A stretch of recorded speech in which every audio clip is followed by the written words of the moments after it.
The most widely published book in human history reveals that we are created in the image of God. Throughout our human journey, each encounter is an opportunity to see the shared humanity in ourselves and others. Regardless of one's views on religion, each experience and each story weaves us together towards a common path. A path of transformation, a process of growth and understanding, a recognition that, at our core, we share a common destiny. What does the search for truth really mean in our lives? How can we find a sense of unity in a world so diverse and divided? As we reflect on these questions, we start to uncover a fundamental connection that binds us all beyond our differences. Welcome to Created in the Image of God, Building Vibrant Communities, with our host, Wade Franson. Tonight's episode is Raising Other People's Children. Good evening, everyone, and welcome to Created in the Image of God. I'm your host, Wade Franson, and we have an exciting show tonight that is really focused on families, children, and parents, and the way that this is changing in society today. We have somebody who is both an expert in practical terms and also professionally, who has walked the walk of what the title is, Raising Other People's Children, because she has both been a foster parent in many different circumstances, but also on the legal side of the issue of protecting children. Welcome to the studio, Debbie Ausburn. Thank you very much.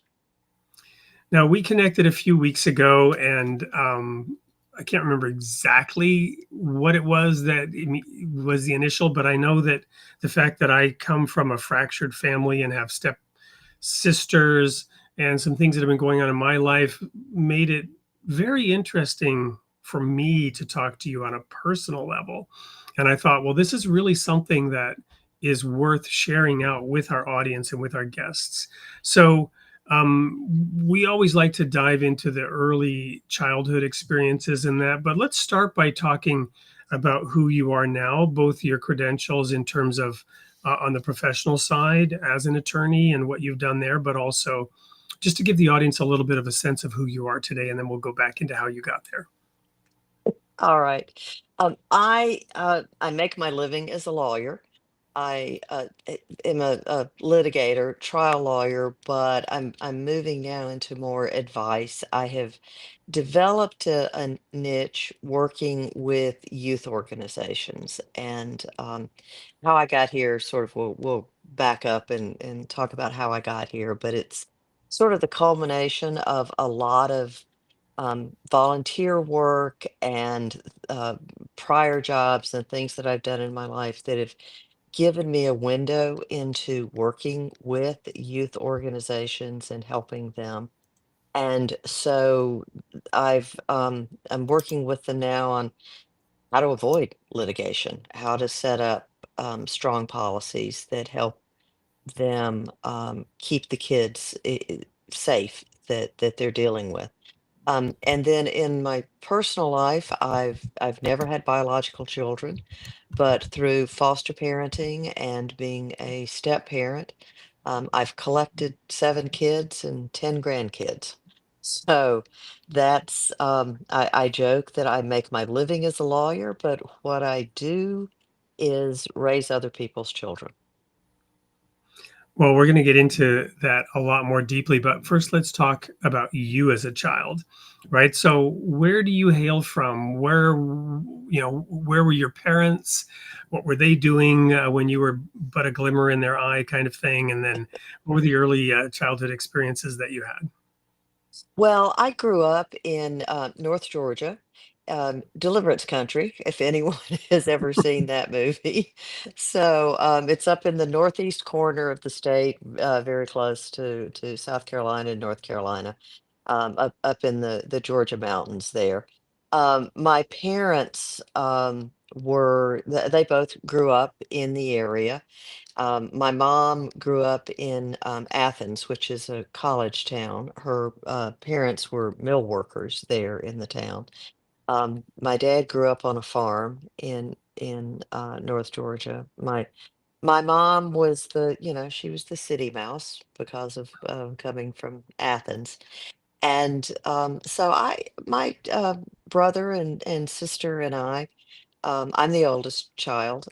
We grew up in a really sort of ordinary family. Our parents had a functioning marriage and a functioning family, and my um, sister and brother and I are, they're my best friends. They and my husband now, but we've always been a pretty close family. My mom and dad were always very involved with youth ministries in our church, and they were, for various reasons, drawn to, back then we call them at-risk kids, the kids from broken homes, from single parent families. And I did a lot of, as the oldest daughter, I did a lot of working with them in those ministries.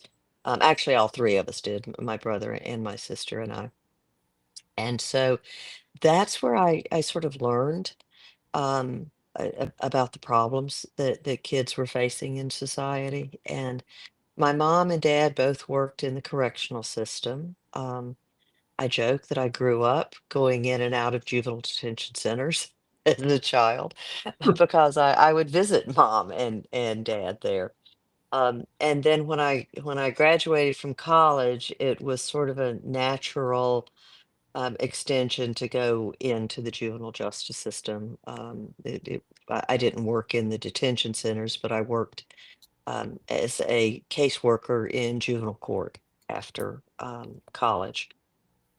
So I've just have a lifelong experience working with kids in camps. My dad had a summer camp for a week every summer. Take a lot of the kids in the area up to a camp near us and spend a week there. So I helped put that together and helped supervise it. And my sister and I were the lifeguards. So just a lot of family involvement in ministry that involved kids.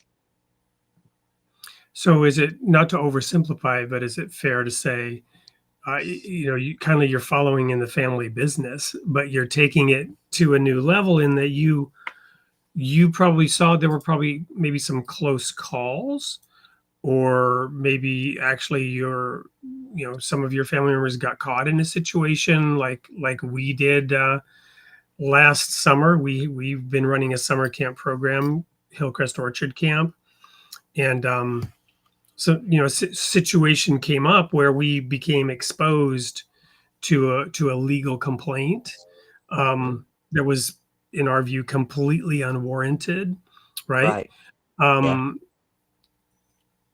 I won't go into any detail here, but it occurs to me that those who do have a heart to want to help those at-risk children, right? uh, I have that because of my own experiences as a child and wanting to see that that doesn't happen to other people and that they have opportunities and whatnot. But that desire to do good is hampered by the fact that there's a lot of bad, and it can come back and bite good people. Yes, it can. We were fortunate. I didn't see those problems until I became a lawyer. All of the ministries that I worked in, either we um, were fortunate in that we didn't have any predators, or we were oblivious and just didn't know. It's hard to look back in hindsight and say one Well, way or the and other. I feel like now I have to share some detail because people's imaginations run wild. This was a situation where somebody claimed an employment relationship that didn't exist, Right, um, and right. then claimed an illness um, that then would qualify for workman's Workers' compensation. comp. Right. Yes. And there was a Yes. parent involved who perhaps saw an opportunity there to exploit a weakness, right? So it wasn't anything really dark other than maybe just greed and selfishness. It's just routine issues dealing with people these days. Yes, I Right. see that a lot, a lot with my clients. I saw some of this when I was a caseworker with juvenile court, but I will say I only lasted 4 years in that job, I burned out. I got tired of dipping out the ocean with a teaspoon, Yep. and I retreated to law school. I had been a debater in college, um, and I discovered law as it, it, I discovered that my arguing with people could be a skill set instead of a character flaw. And that so it was an excellent match for my personality. Well, but Um, based on your demeanor, I don't see you as argumentative, right? So there's that. There's just probably seeking clarity, right? right. Well, see, wait, that's because you're agreeing with me. You haven't seen me when you tell me something I don't want to hear. Right. So, Well, so at dinner tonight, um, my wife was at she's a doctor of physical therapy. She was at some community event regarding human resources, and there was a small business owner, there was a pastor, and some others, and they were talking about young people today, and the word privilege came up, right? And they were contrasting privilege with lower income, and so I at the family dinner table with our 14-year-old son, I said, well, let's talk about those words. Is if we say on the one hand you have privilege and on the other hand you have lower income, um, you can see how those would seem to be apples to apples. But I asked, is that really an apple to apple comparison? And what about the term entitlement? And then I said, well, is privilege on the one hand and entitlement on the other? Absolutely not, because entitlement could be felt whether you're lower income or upper income. You follow me? right. You can feel entitled on Yes. either side. Yes. So when we have these discussions, because I hate the use of the word privilege, I just hate it. I despise it because of the way it's applied, partially because as a high school student, I lived in a tent in Alaska my senior year to get through high school. But because I'm a white male and I'm relatively successful today, people use that word around me a lot. And the implication is that I am privileged. You follow me? And Oh, maybe yeah. maybe Yes. some aspects of that are true. And I'm down a rabbit hole, but I think defining terms, and we'll get into this in the next segment. I know I'm off point, but where I'm going with this is we talked about how it takes a village to raise a child. And Hmm. society is changing and the nature of the village is changing, Hmm. right? Some of the problems and challenges that we had many years ago were with children and keeping children safe and protecting them. Today, they're exposed in many different ways than they were back then, but it doesn't mean it didn't happen back then. Society's changing, and the tools and methods that we need to use must change along with it. It is. I think the children were exploited before. There were, I mean, just child labor. And my I'm not sure my grandparents graduated from high school because they had to quit and go to work in order to support the family. So my parents' generation in my family was the first one to go to high school, and my generation is the first one to get graduate degrees. So um, there were a lot of things that were hard for folks, but in many ways they were more privileged than kids today because they had intact families. Right. And, Is it a we've got privilege to have a kids. two-parent family? Yes, exactly. And if you Exactly. have a two-parent family, are you privileged in a negative sense? Right. Yes. Yeah, I could go down this rabbit hole with you. Soapbox number 342. Right. Um, but the kids that I have fostered and parented over the years, it is very easy for them to fall into this trap that we have in our society of, being a victim as currency. And that's like one of my kids told me one time, and I think I wrote about this in my book, Raising Other People's Children. I was telling one of my foster kids, you need to study. So if you say you want to go to college, but you have to get good grades in order to get into college. And the response was, no, no, no. I've got enough victim points. I can write a great essay my dad deserted us, my mom was a drug addict, and now I'm ending up living with you old people who don't understand me. So I'll be able to count up my victim points and get into college. It didn't work out that well, but I was just struck by the sense of I can get where I want to go by counting up victim points. I mean, that was actually the Well, the and the phrase. the really sad thing there is that, and if it had worked, then you get there and you're not prepared, right? Right, And then does the right, institution coddle or accommodate that lack of preparation, that lack of diligence? And what does right. that do overall to the village that we're trying to create, in which children can be raised safely? Well, it's sort of the contrary of resilience, and that's a big part of my work now with kids, is looking at the things that we can do and that we can put in place to create resilience for them and help them be more resilient because bad things happen. My second book, Protecting Other People's Children, is all about um, protecting the kids in our care. But I know as a foster parent and as a volunteer and working with various organizations, kids come to us with bad things that have happened to them that were out of our control. And so now a big part of my work is how to get them from where they are to where they can be. Yeah. Well, that looks like a good point to go to our first commercial break, which is actually a brief video about you and your work. Don't go Okay. anywhere. We'll be right back with more of Debbie Ausburn. We've already opened up a number of cans of worms that we will investigate with glee when we come back. Every child deserves a place where they feel seen, safe, and supported.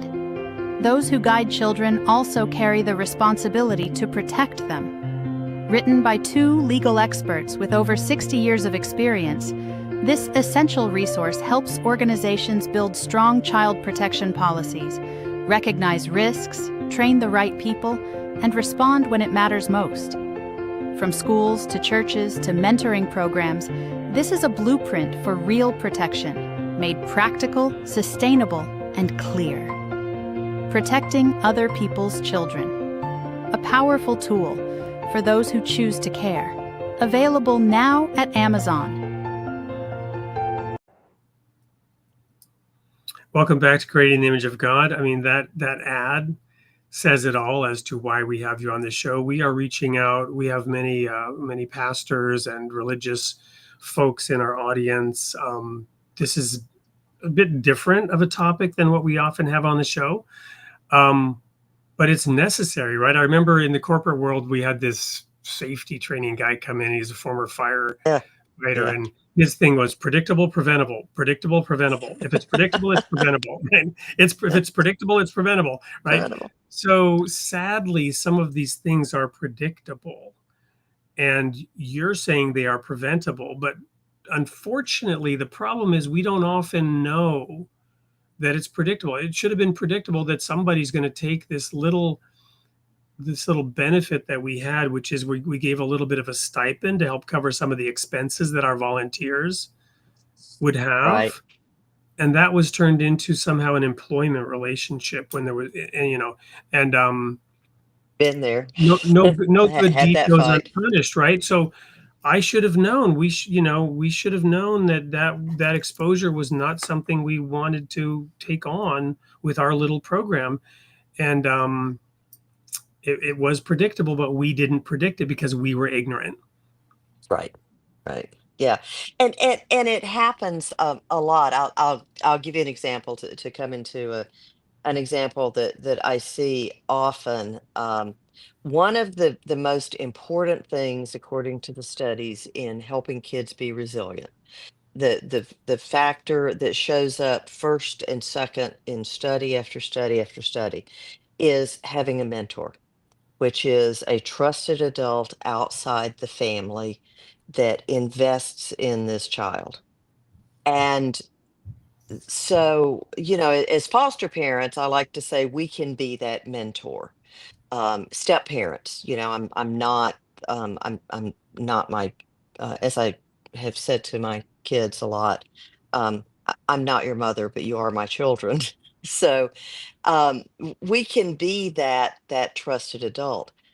However, when you look at all the characteristics of mentors, and then you look at the list, the characteristics of people who are grooming children for abuse, those two lists can overlap like a Venn diagram.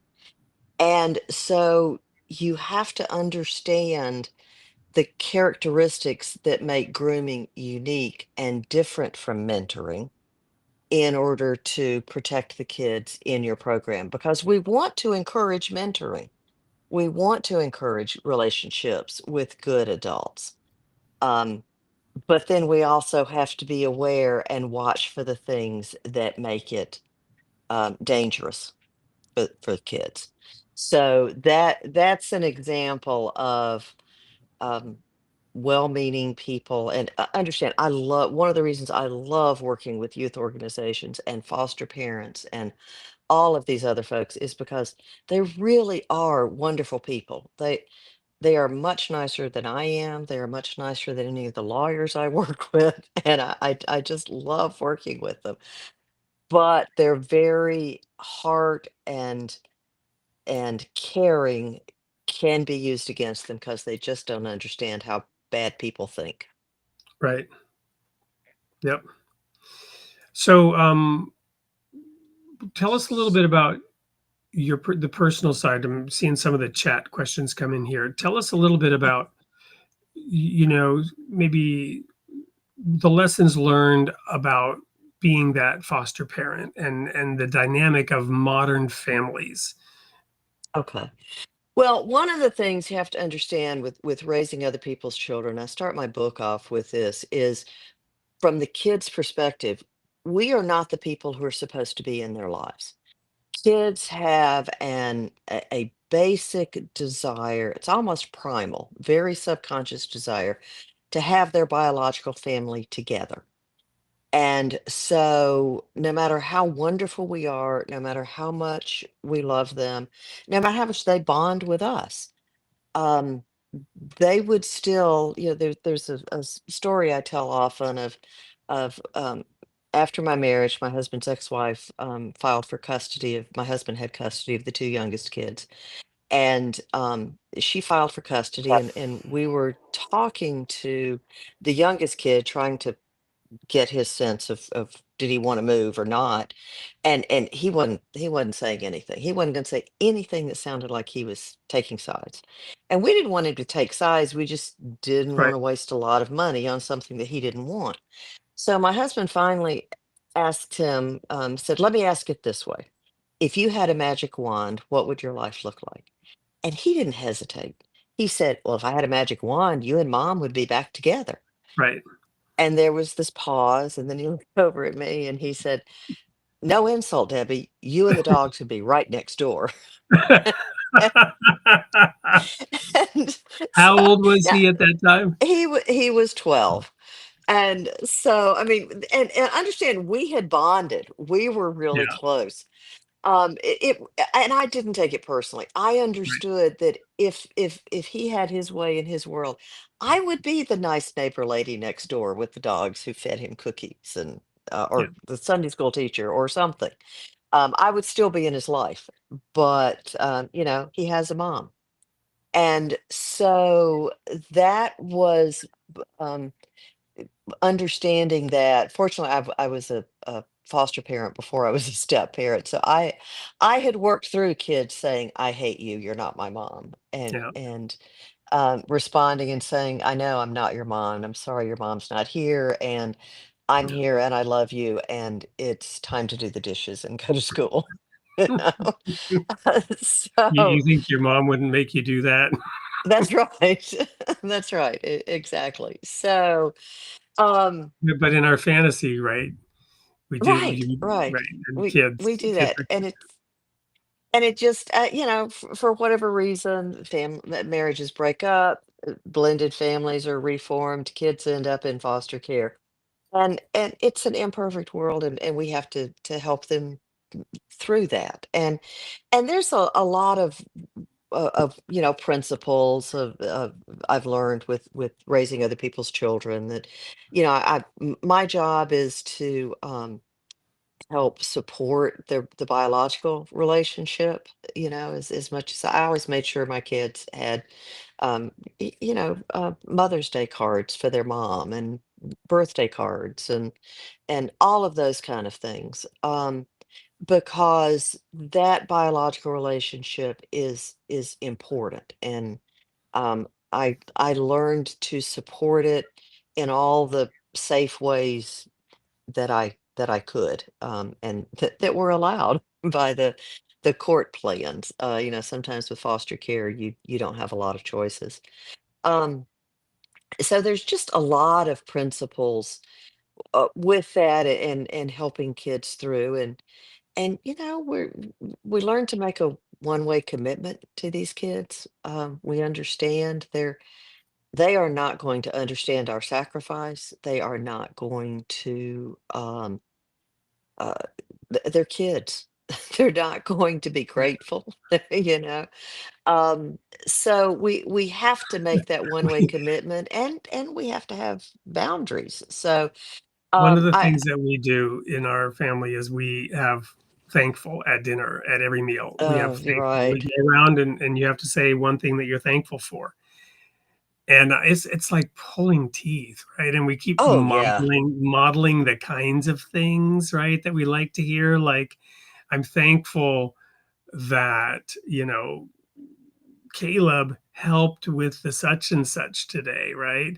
To try to right. bring other to build that relationship. And it's just one only hopes that the example will have been set and learned, but one doesn't really expect that it's fully grasped or No. appreciated or Well, and to some extent, our job is to um, keep things behind the curtain. Because if kids, I mean, if they worry about whether or not the lights are going to stay on and whether or not there's going to be food in the cupboard and all of those adult kind of things, you know. we consider that a level of neglect and maltreatment. So, to some extent, the things that make their world the way it is are supposed to stay behind the curtain because they are just don't have the maturity to deal with it.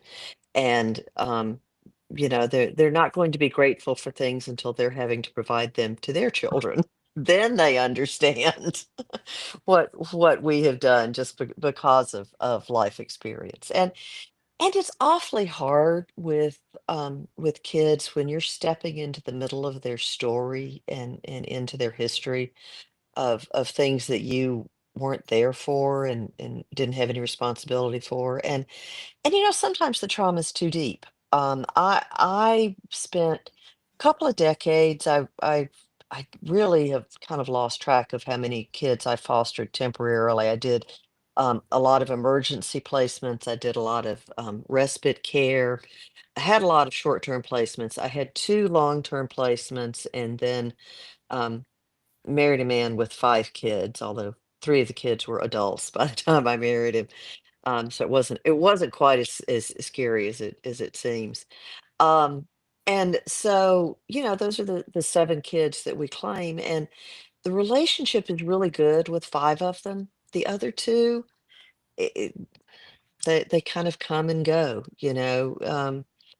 and kids have agency. They make decisions, and you learn to say, um, I'm like the father of the prodigal son, I'm here, you know where to find me.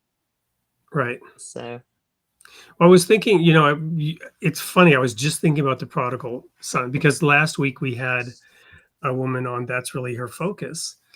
And I think I may have shared with you my older sister died a little over a year ago of cancer, and then my younger sister died a little over a month ago in a motorcycle Mhm. accident. She was on the Oh, motorcycle. She was a drunk driver. that's awful. Right. It was awful. And anyway, my sister was a troubled child herself. There's kind of a horrible irony that it was a drunk driver that killed her, Oh, because she was a recovering addict her whole life. oh, yeah. Um, so she was not my personal sort of prodigal son story came when I was 19, and I was in a high speed chase. I was the chasee, not the chaser, right? And I ran off the road at 120 miles an hour.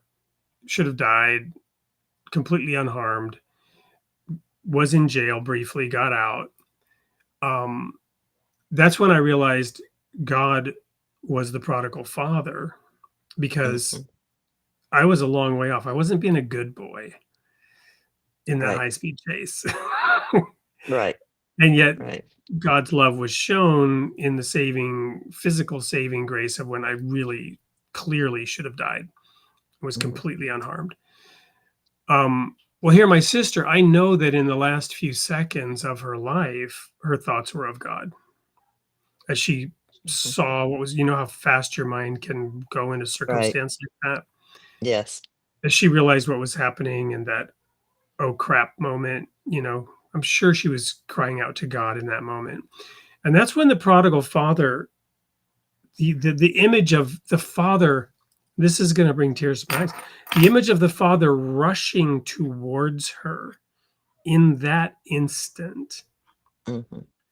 while she was yet a long way off. But in that moment, she turned towards the father, and the father rushed out to meet her and take her home. Now, that seems horribly sappy to me because I never sort of put things in those kinds of terms before, but it's very real now. It's Mhm. very real now to me. Mhm. That's a very real scenario, a very real understanding of that proverb. Right. Um, so yeah, I think those foster children who you maybe only had briefly, you had some impact, they may not have shown it, but in the end, it's we're trying to express that same love that the father has. Whatever they do with it is their business. And Right. we're all raising somebody else's children because they're all a gift from God, and we have Mhm. them only temporarily, whether they're our biological children or not. Right. Right. Yes. And they are God's first, and that's it's hard for control freaks like me to to realize that and recognize it because, there's a tendency in Christian circles or parenting circles to treat raising kids like it's a recipe. You add 3 parts love and 2 parts patience and, bake it in a functioning family for 18 years and you get a grateful, wonderful kid. Sometimes you do, and sometimes you don't. It's not like to use another example, it's not like a machine where you can just, move a sprocket this way and move a gadget that way, and you get everything all tuned up. Um, Relationships and families and people we're just, we're very messy. Original sin just wreaks havoc with all of us. Well, allow me to share this. I've been thinking a lot about this. I've been studying the book of Genesis all my life, but the richness of it, you can never mine it to its full depth. But one of the things that occurred to me is, where it says that your pain will be in childbirth, or I will Hmm. greatly increase your pain in childbirth. Well, it occurred to me now a couple of years ago that the greatest pain that Eve experienced was seeing her older son kill her younger son. Yeah, No yeah. greater pain than that, right? So right from the get-go, you had this dysfunctional family. That's my point. Very dysfunctional. And the clear message is that it comes from deviating by even 1 degree from God's intent and saying, well, I'll figure this out on my own. But at the same time, it was always God's intent that we have to figure it out on our own. There was a certain degree of differentiation that God, in creating offspring, and the title of the show, Created in the Image of God, the act of procreating is differentiation, right? We now have something that is very much like us, but is not us. Right. And so, Right. so God differentiated consciousness, souls, whatever you want to say, to create this enormous diversity. And it was always his awareness and knowledge that it would be done differently by different people, for better or worse. Mhm. And there's this Baha'i quote that says, accustom your children to hardship. You mentioned earlier neglect, right? So Right. where do we draw that line, and have we created a society where appropriate child rearing is called neglect? My son jokes and says, I'm going to call Child Protective Services, right? Right. Because you made him pick Well, up a piece of paper off the floor. right. Right. Yeah, it's one of the issues that I think we've raised a generation that, well, first of all, they don't know how to talk to strangers. Um, they don't know how to navigate because we have convinced them that the world is a scary place, that they have to have an adult to help them navigate. We're not giving them enough independence. And the frightening thing for us as parents is it's scary to give them independence because they may make the wrong decision. They very well could make Yeah. um, really bad decisions. I having worked with kids from traumatic backgrounds, I joke with my friends that I know nothing about babies because I've not had any biological kids. I've never fostered babies. Uh, I used to They're tell my brother messy. and sister, well, a- and my personality is such, they're boring until they can argue with me. So so um, That happens relatively early, by the way, but go right, ahead. right, right. Yeah, But if you're called teenagers, trying to put your child to sleep, or that's wanting your child to right, sleep in a separate room than and they're you know, negotiating. they're, Right, before they can that's talk, right. they're arguing with you. That's right. But with teenagers, I've had question. I've had every conversation ranging from no, I'm not going to bail you out of jail tonight. We'll talk in the morning to who is this strange man in my house at midnight? Um, and because they just make stupid decisions, Right, but you can't stop them. You can't right, protect them. I mean, to some extent, you can. right. I have often said that raising kids is it's a lot like being on a roller coaster. You can't direct it. All you can do is just make sure the lap belt is down and that the safety bars are on, and you Don't just raise your hang hands on. going through the tunnel. That's right. That's right. Yes. So, All right. Well, we're going to go to a quick commercial break. When we come back, we'll talk a little bit about the specifics of your work as an attorney yeah. and as an advisor and as a prosecutor, and glean some learnings there as well. Don't go anywhere. We'll be right back with more of Debbie Ausburn.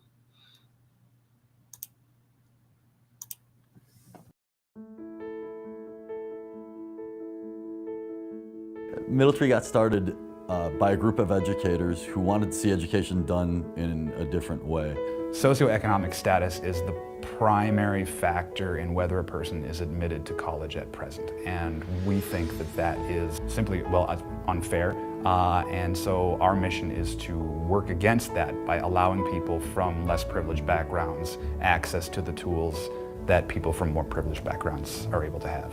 The programs that we offer here are tutoring, college counseling, ACT and SAT test prep, and our summer seed program. The tutoring program is unlike any other on the planet that I'm aware of, in that we allow students to be here on a membership basis. Students can come as often as they'd like to without an appointment, and they can be here for as long as they want to. I really like helping kids understand things that they have been told that they're not good at. In 6th grade, that's when I noticed like my grades started to go up, especially in math. That's usually where I need my help. I prefer to be able to just have fun with the kids in a way that inspires them to want to learn more and to have fun while they're learning. The way they do it here, they just have that vibe, if they make it fun. We don't have a system here, we don't have a workbook, we don't have an actual program. We have individual students, and we approach each and every individual student as individuals. I love to go finish my homework so I can go home, chill, and just play video games or something like that. What Middle Tree did for me was it gave me back my time after dinner or before dinner to do things with my son that let me be mom. It gave me back my mom time. I came here and I finished the year with a B in math, which came up from an F, which I totally think is because of this place. I had A's and B's completely. We really want to make sure that we're reaching people on their levels. If you don't understand something, they will help you until you feel comfortable with it. I like to empower my students to use their voices. They want you to ask questions, and they want you to learn better than you ever did before. Really, all we really want are for our kids to be healthy and happy, and I think Middle Tree embraces each kid being their best self, being their individualized self.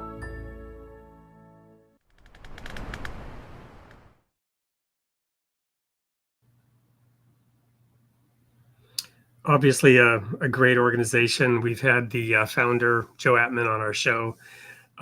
Something to look into if you're in one of those lucky states that has Middle Tree. They have some state contracts in California, Arizona, and a few others. Anyway, we're back here now with Debbie Ausburn, and right before the break, we were talking about a lot about giving children the space to grow and the room to grow, and also to make mistakes. Let's talk now about adult mistakes, right? The mistakes that some of those caregivers have made, and the advice that you're giving, and how you're using maybe even tell us a little bit about the transition from just a social worker, just a foster parent, as if those weren't enough, right? Or important enough, or whatever, to then go and get a law degree. How did that come about? What's up with that? Well, like I said, yeah, I burned out being a social worker, caseworker. And I'd always enjoyed debate in college, and so sort of just gravitated to the skill set of arguing, but also the intellectual challenge of thinking things through and figuring things out, and getting my facts together. And so I really enjoyed that. And then when I graduated, I joke, I have career ADD. I've done several different jobs as a lawyer. And I worked Well, I for a was going couple to of say probably nonprofits. there was even maybe some burnout, because you were also a prosecutor for a while, and then you mentioned emptying the ocean with a teaspoon. Right. Well, I actually enjoyed being a prosecutor, because unlike being a caseworker, when I was prosecutor, when the jury's verdict was back, my job was done. I didn't have to work on picking up the pieces. I could prosecute child abuse cases and put the bad guy in jail, and then I was on to the next one. I wasn't still providing therapy or any of the other things that at least for Is that an me it area was. you probably can't talk about specific cases, but is that an area where generally the bad guy does go to jail? This was back in the 90s. It was more challenging then, where now I think the pendulum has swung to where um, people believe kids more than they did back when I was prosecuting. It was harder to get convictions based just on one person's word against another. The pendulum was starting to swing, um, and it was swinging while I was it was moving while I was prosecuting. There was a big difference between when I started in '92 and when I ended in '99, but um, it it it it it was more difficult then, I think, than it is today. So, um, there it took a lot of work, and it was not a simple, um there were other prosecutions that were more simple, I guess, would be the way to phrase it. Um, so I did that, for a while and then, came back into, private practice. My mom had a stroke. I needed to move back home. I was working, in North Carolina, and I needed to come back home and help take care of mom, and my brother and sister were raising children without my advice, and I knew that was going to go badly. So I I came home. I was actually a foster parent while I was a prosecutor and while I was between law school and moving back home to Georgia. I worked in Virginia and North Carolina, and I was a foster parent in those states. And then moved back to Georgia. One of my foster daughters, long term, moved with me. She had aged out of the system, so she moved with me, and I was working in private practice, and that's where I found myself drawn to working with youth organizations because of all of my experience in working with kids. I did a lot of defending childcare centers and camps and other groups when they would get sued for letting staff members or other kids victimize someone. So I would get hired by the insurance company to defend those cases and either try them or settle them. And and then somewhere in there, I fell in love and got married. That was almost 20 years ago that I when I embarked on that journey of being a step parent. And my husband and I have done some foster care, and now we are at the season of our life where we're mentoring. I work with an organization that puts mentors together with kids who have aged out of the foster system, and they've aged out without any family connections, and so we are still somewhat involved, but because they're adults, I have less responsibility for them. So Yeah. Well, we're going to engage more fully with the audience questions in a little bit, but let me throw one out here that I was wondering about as well. This is from Grace. How do judges weigh child testimony? Just never had any experience with that. well, actually, judges don't. It's juries who weigh it. Judges very rarely have to make decisions about credibility of kids. They just decide whether the evidence comes in or not. Um, Juries nowadays are more believing of children. They tend to listen to what a child says. Prosecutors are more sophisticated now about explaining to juries and have a lot of experts who can explain that with kids, trauma responses and lying can look very much alike. So when kids disclose abuse, for example, if their world falls in on them, they may back up and change their story and recant because they want the world to go back the way it was. Um, so there's a much, much deeper and more sophisticated understanding of kids' testimony in these cases than there ever was before. So, and that was one of the things I learned both as a prosecutor and as a foster parent. Um, I would hear stories from my kids a little bit at a time. You know, they would tell a little bit. If the world didn't fall in on them, they would tell a little bit more. And um, And then sometimes I had kids who had told their story, and it, um, they started milking it and exaggerating a little bit. So, had to deal with the getting back away from um, away from them playing the victim card and back into um, this does not have to define the rest of your life. This, we can move you beyond this. Well, let's spend a minute on that because we talked about privilege early on in the show. My own experience, I mentioned the tent, but of course, I mentioned the high-speed chase. But other things, like being kidnapped as a child, in a domestic kidnapping, smuggled out of the Mm. country, separated from both parents for 2 years.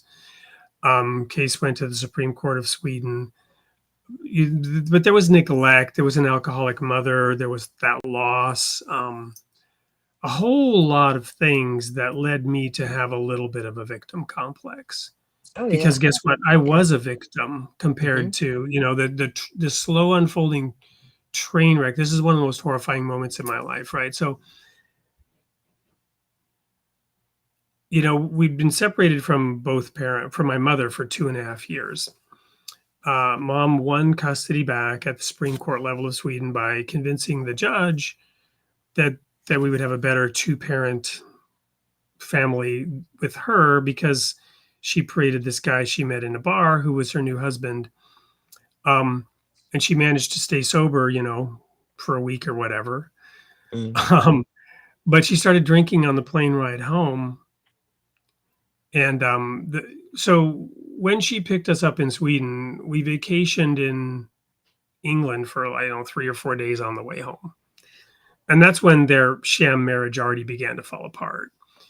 And so my mom started drinking on the way home in the plane. And by the time the plane landed on the tarmac in Canada, to the waiting family and press that was there to celebrate, Mother Bear bringing her bear cubs home after 2.5 year international court battle, she was so drunk she couldn't get down the thing to the tarmac, and she became belligerent. And then we had to be paraded in front of reporters. And I remember this one particularly horrible picture where we're on the front page of this newspaper smiling, and I could see in my own eyes this "get me the hell out of here" kind of thing. Right. Right. So, the moment where I realized I had to, it was my choice to be a victim or not. Right. And it's subtle. It's subtle. And the more you were a victim, the more nobody wants to tell that to the victim is you got to get over being a victim because they are a victim. We're not taking away that they were victimized, Right. but you must choose not to remain a victim at some point. Right. And I'm not saying it's easy, good, Oh no. right, fair, anything, No. but I don't see any other path forward. And I'm not a psychologist, but I don't see any other path forward to true healing, but to recognize you must overcome being a victim instead of exploiting being a victim. Playing the victim card doesn't help you. No.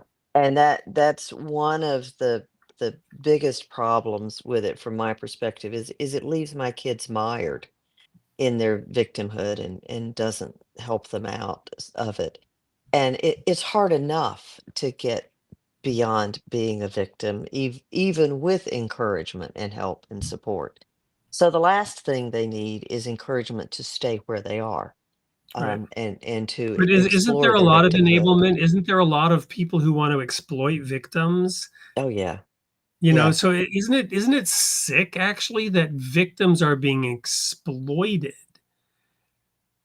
Well, in their like victimhood by becoming the poster child for some cause that since mhm, they're a victim, we can now exploit it's not the victim playing the victim card, it's somebody else playing the victim's victim card for for some them. bigger altruistic reason. Well, like you're being paraded in front of all the reporters. The reporters Everybody wanted a piece of you. The reporters wanted their story, you know. Well, Your and that mom wasn't wanted her even but that vindication, wasn't but even playing the victim card, right? They were wanting to celebrate the victory, and I was still a victim. But I'm kind of talking about the inverse of the political exploitation of people who have been victimized by yeah, and keeping them a victim and keeping the fact that they are a victim in the forefront. as they're defining, and that I Exactly. think is the problem. My sister, who has worked with a lot of kids in her job as a school counselor, gave me a phrase that I think was incredibly powerful, which is saying to kids, "This does not have to define you." Yeah. And that's the thing that, all of us are many types of people. I'm a mother and a lawyer and a sister and any number of things. Um, and our kids have many facets to their personality, and we need to help them think of themselves as artistic or musical or sports or whatever, rather than victim being the first thing that they think of. And it's hard. We have to do it gently because we can't, the analogy I like to use with our kids is when somebody has a broken leg, we don't tell them to just run it off and take another lap. We put them in a cast, we put them on crutches, we give them what they need. But if we leave them in that cast, then Yeah, um, unless you are part of the medical industrial pharmacological complex, you don't want them to stay in that cast the rest of their life. exactly, exactly. They will lose use of that limb if we leave them Right, in that cast. right. So, yes, that I think has always been the biggest challenge for me as a parent is to be able to say to my kids, I hear you, I see you, I am sorry you went through that. Um, and I love you, I care about you, and it's time to get up and go to school. Or, Yeah, it, life goes on and you really need to get on with it. yeah, So I remember one of my kids, I was having conversation about, you're 16, life is coming at you, and this particular kid was pushing back and saying, "He's giving me a lot of anxiety." And I finally said, "Look, I feel like we're having this conversation where I'm telling you, you're sitting on a train track and there's a train coming down the track. And what you're telling me is talking about trains gives you anxiety." right, Well, right. I'm sorry it gives you anxiety, but there is a train coming down the track. Right, right. I, I can't stop it. Can Yeah, can we at least work together to get you off the track? right, right. It's a slow motion train, but a train nonetheless. Right, right, exactly. All right. Well, we're going to go to one more commercial break, Debbie, if I can, if you're willing to stay on for a few minutes, because I want to Oh, interact with the sure. audience. But I want to get to this break because the break is actually for the camp programs that we run and the Royal Falcon Foundation that I founded. So Okay. I think in the context of this and having mentioned, I've never mentioned this before, but guess what? It's expensive to have to provide the legal guardrails, and then if you make a mistake, it's expensive to have to pay the reparations for Yes. something that maybe wasn't even something you did. So Yep. let's go ahead and run this commercial break in this context, and when we come back, we'll engage with the audience comments. Don't go Okay. anywhere. Welcome to the Royal Falcon Foundation. Our curriculum and activities inspire and train adolescents through hands-on experiences, fostering growth and empowerment. Through immersive and challenging experiences, we shape young minds to think independently and develop their leadership skills. Our programs foster new friendships and unity, shaping young leaders to tackle real-world challenges with confidence. We believe in equipping the next generation with the skills to become leaders of tomorrow. Join us at the Royal Falcon Foundation and be part of a journey that empowers, unites, and inspires. Double your impact with our matching grant. Until the end of 2025, every tax-deductible donation to the Royal Falcon Foundation, up to $1,000, will be matched dollar for dollar. Visit our website to donate now or email info@royalfalconfoundation.org for more details. Together, we can make a greater difference.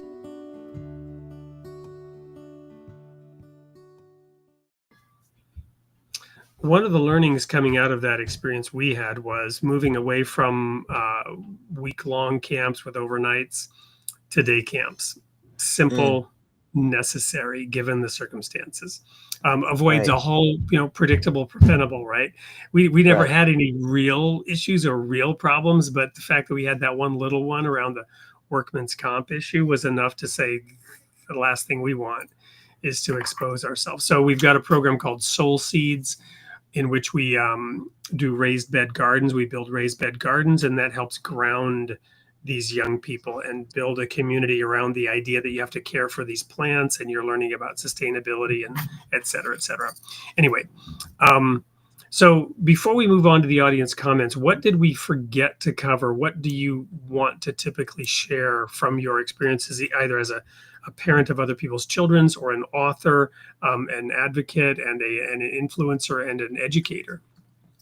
Well, I think that the message I always give folks is raising other people's children is challenging. It is the most difficult and challenging thing I've ever done in my life, but it is also the most rewarding. And I would not change any of even the heartbreaks have made me a much better person. Um, and I always like to challenge people. Not everyone can be a foster parent.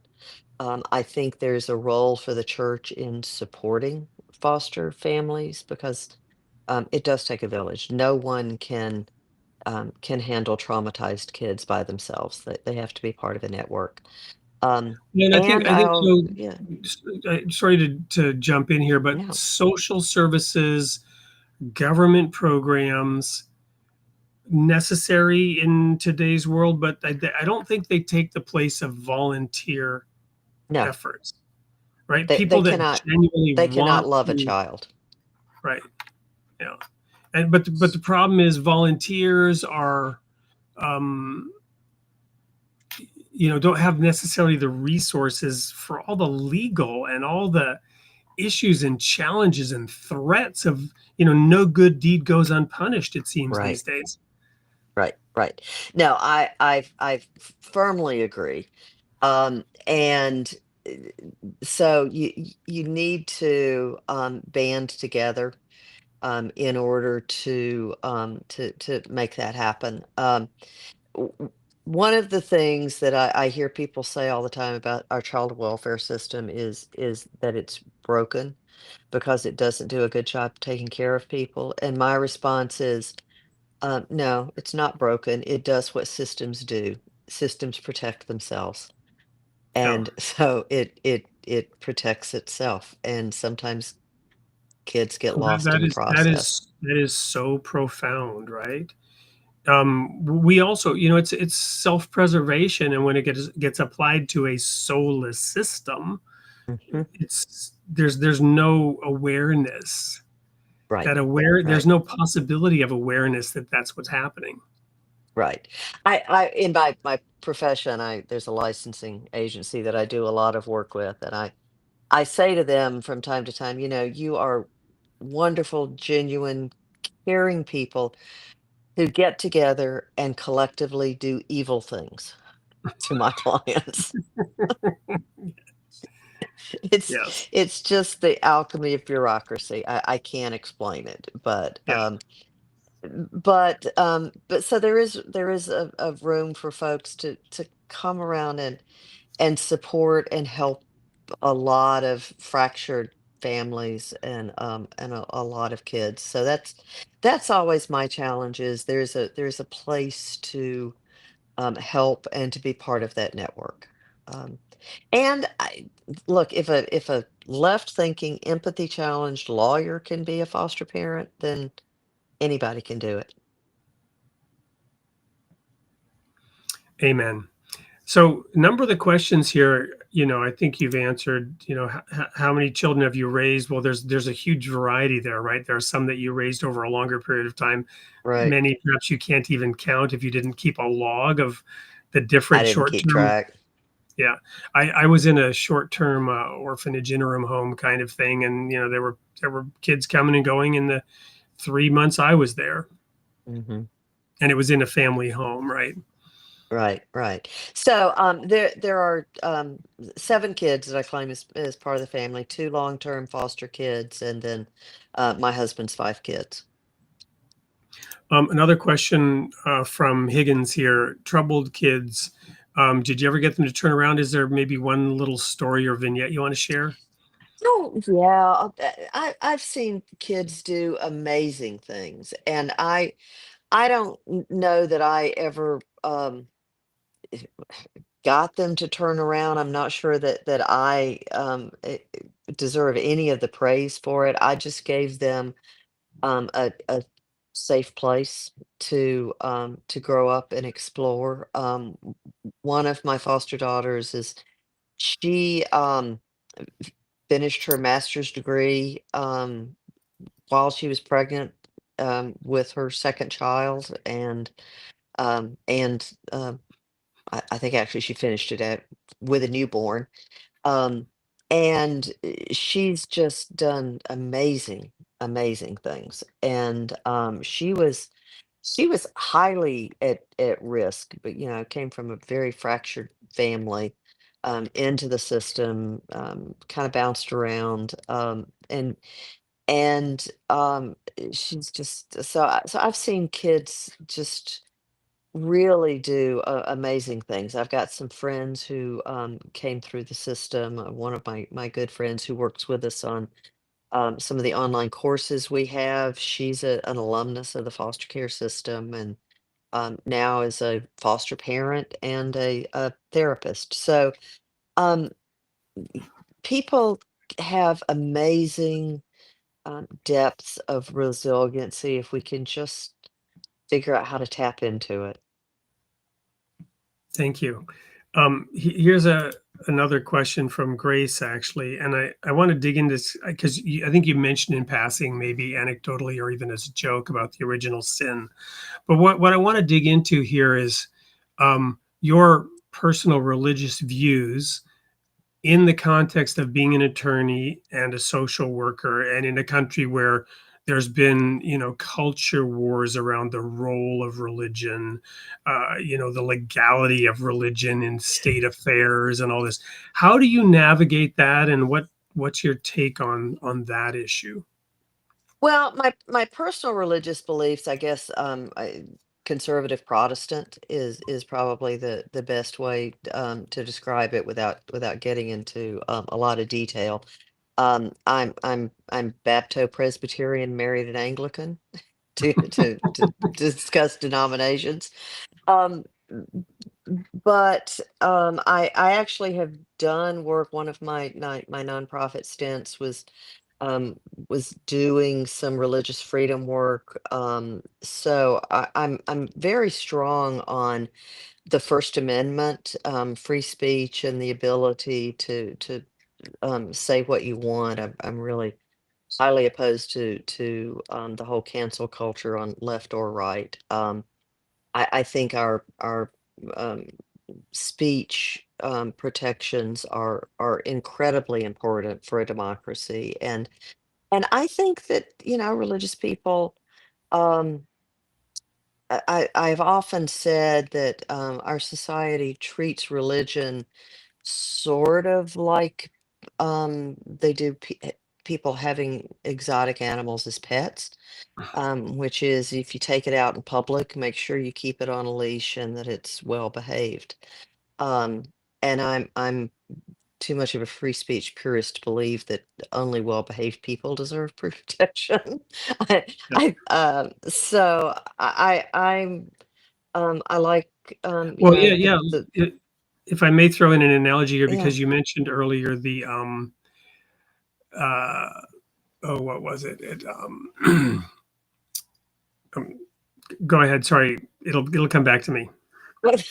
Now that That's I've thrown you off, right? Sorry. yeah, that's right. I'm not even sure Well, where I was going with that. the Oh, exotic pet analogy was awesome, but it has to do with the muzzling. I know what it was. It was the difference between a mentor and a groomer. And I thought of the right, analogy of gun control, right? Because these gun control laws, the argument against them is, yeah, all the law-abiding people follow it. So all the mentors will be careful, but the groomers just come in and exploit the method right, right. that that They is they they, outlined, they find the loopholes, right? And and so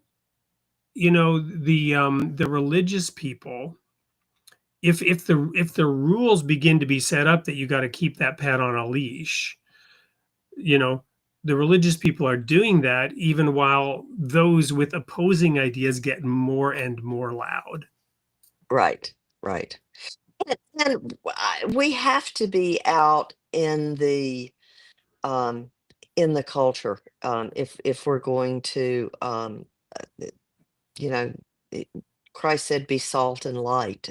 That means we have to get out in the culture Right. if we're going to serve the widow and the orphan. And so, I'm a strong believer that religion does have a place um, in, in our society, and that if it's something that you can only do at home, then it it it deprives our entire society of a very important um, source of power, and that we should be able to um, take our religion with us wherever we go. Now, that also means that we have a responsibility to learn how to discuss things in a calm, respectful manner, and uh, that's be wise as serpents and harmless as doves, Right. um, Well, is again, all of those also things a are in command. there, right? And all of the Right. religious people should and will hopefully honor them, but when others then don't, um, right? So religion is the practice of belief. It's the application of beliefs. Religion is not necessarily the belief itself, right? That might be doctrine, but Right. religion is maybe something different. My point in calling that out is that a new moral code has been established, right? Where this aspect of morality is either put in the background or submerged, and some other aspect of morality is raised to high heaven, right? The issue of tolerance becoming perhaps one of the biggest moral code issues. And then the caricature is painted that everybody's tolerant except religious people. They are the intolerant. And then that caricature gets established, gets adopted, gets agreed upon. And even religious people then have to almost sort of go along with the idea that they are the intolerant ones and they are not tolerated because they are not the tolerant ones. And the hypocrisy is mind boggling. And yet, Right. yet people get into this cognitively dissonant stance, and for somebody who has eyes to see, the cognitive dissonance is at sound barrier breaking levels. It's so loud, so overpowering, and yet one may not have the words to articulate what it is that is screaming in one's ear.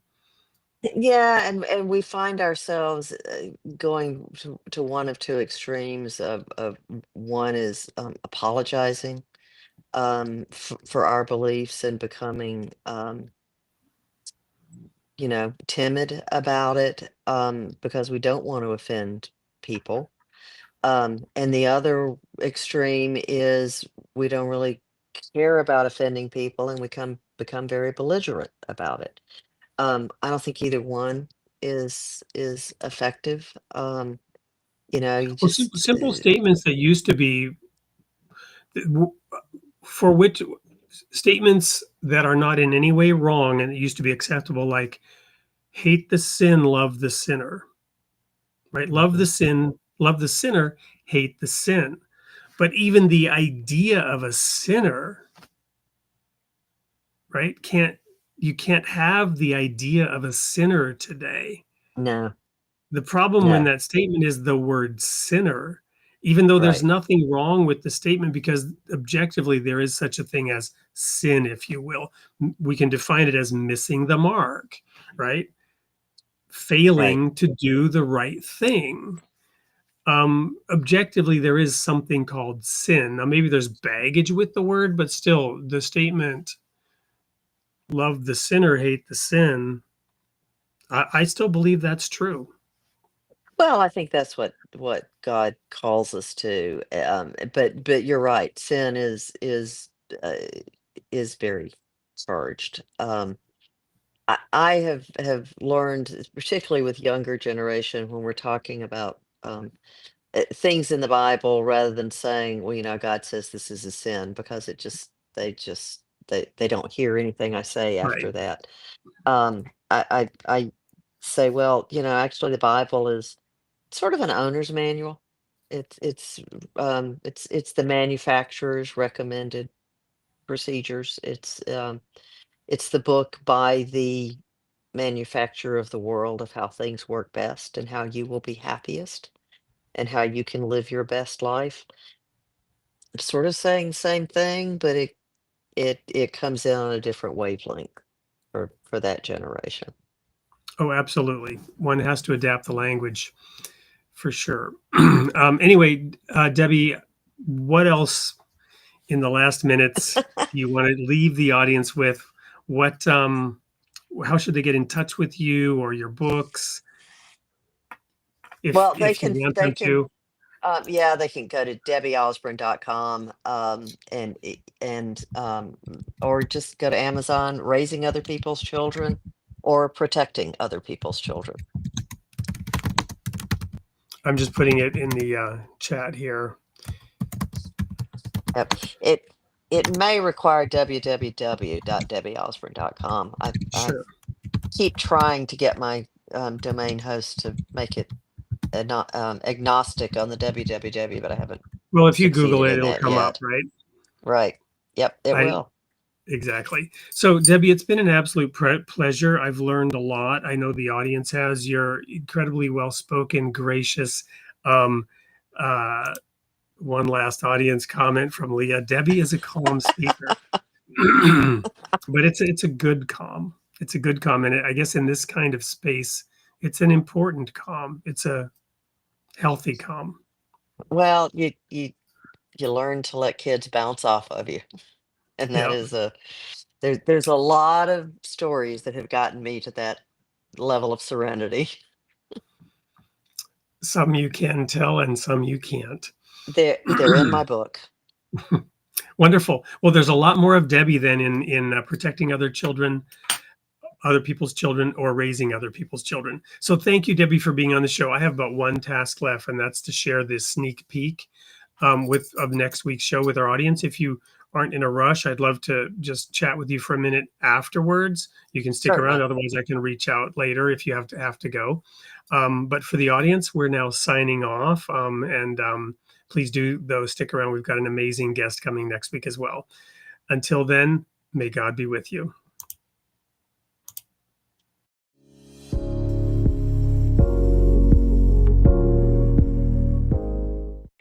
Hey, everyone. This is your host, Homer Franson.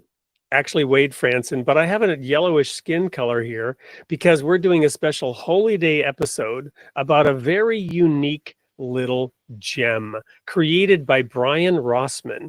Did you know that there's a Jewish component to The Simpsons?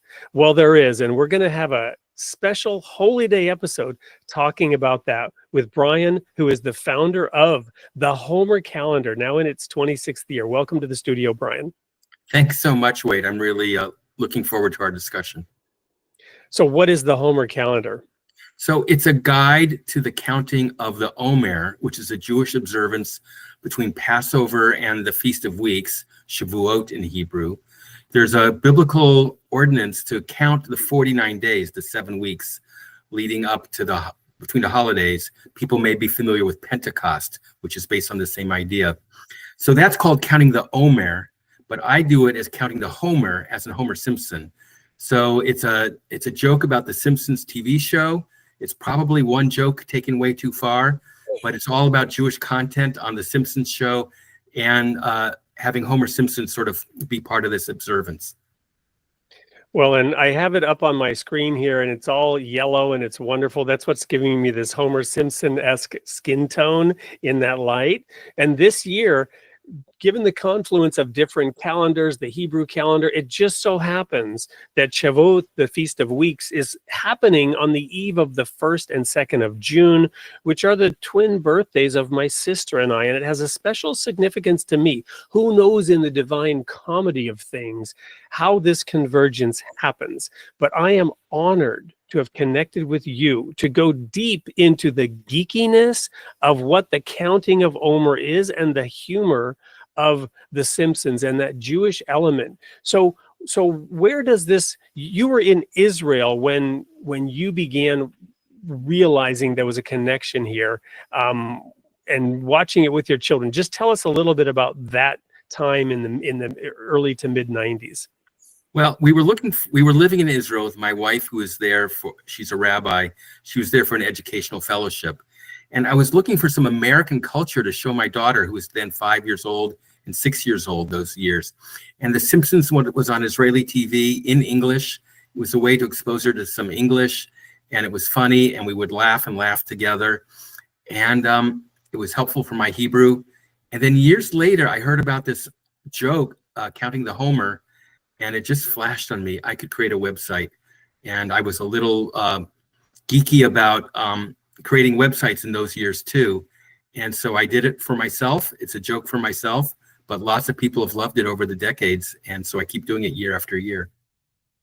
Well, we're going to mine this little pun, this joke that you say has gone on for too long, over the course of a full hour. But it will be deep and rich because, after all, we live in a nation that is known to have a Judeo-Christian heritage.